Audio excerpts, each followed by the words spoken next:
Видите, ја немав можност на секаде да се разјаснам и еднаш за секогаш барем да ги третираме работните вака. Начело на еднаквост. Во ниеден закон и во ниеден оглас не може да се постави услов, општ или посебен услов, врските се третирани согласно законот, значи тие се регулирани. Тие сите може да конкурираат, бидејќи не може никој да ги исклучи и да им забрани. Законот ја предвидува како се спроведува постапката. Ако постапката се спроведува како што треба, како што налага законот, и ако во таа постапка имало судивни интереси, не се иземале тие што ја спроведуваат постапката или некој не се пријавил, тогаш веќе имаме злоупотреба и судивни интереси. Во овој случај, било кој од предметите и без оглед на роднинските врски, бидејќи не се само роднинските врски, тука имаме и етика и морал, а значи се дефинира веќе приватниот интерес како финансиски интерес. И ако во комисијата таков случај е пред нас и комисијата ќе процени дека некој од нас може да биде пристрасен, може да се изема. И ако може да влијае. Значи јас лично ви гарантирам, не сум по партиска линија тука, не сум ничи линк и сега да откривам нешто што е приватно и ево ќе го откривам. Жена ми работи во приватен сектор, син ми е надвор од земјата поради ова што се случува во Македонија.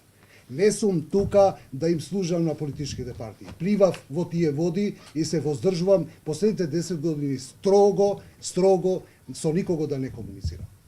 Затоа сега не сакам да ве убедувам, но ова треба да заврши овој шоу за да може комисијата да се врати. Следете ме и држете ме за збор. Не само денеска и претходно, поготово денот на именувањето. За мене нема блиски, нема роднини, нема пријатели. Готово. Не може никој да влијае. И ако се открие таква работа намерно, па не е проблем оставката. Не сум тука да правам кариера. При крај на работниот век сум. Само тоа искуство што го имам, сакам негде да го дадам. И така мислиат сите тие луѓе што беа представници во тие комисии.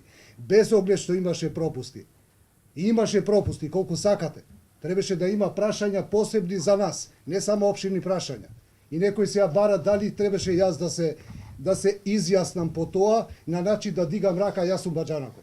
Ја конкурирав, бидејќи беше јавен, имав доверба дека сите тие присутни фактори на вистина тоа ќе го спроведат до крај.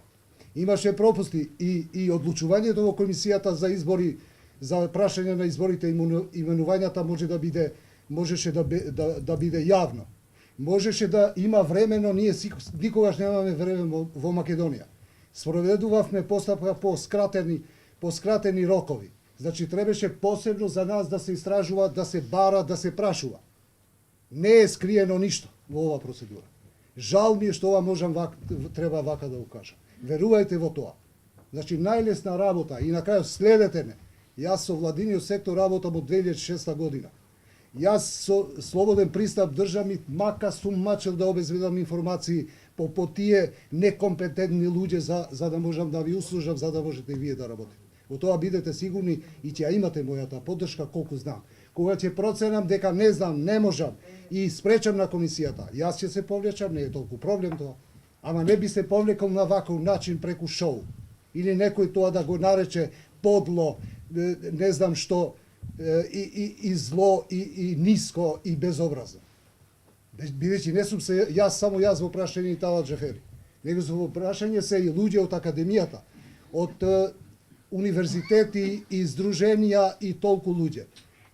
И сега и тие сите се оцрнат. Прв пат имаме ваква постапка и сега и ова не чини. Дај да му даваме шанси и јас ја побарам. Човечки ресурси сум водел 5 години. Сите постапки да се воведе интервју јавно. Ако е тоа можно, технички, за да имат луѓето пристап и еднаш да чекориме сите и да изградиме еден поголем фронт за борба против корупцијата.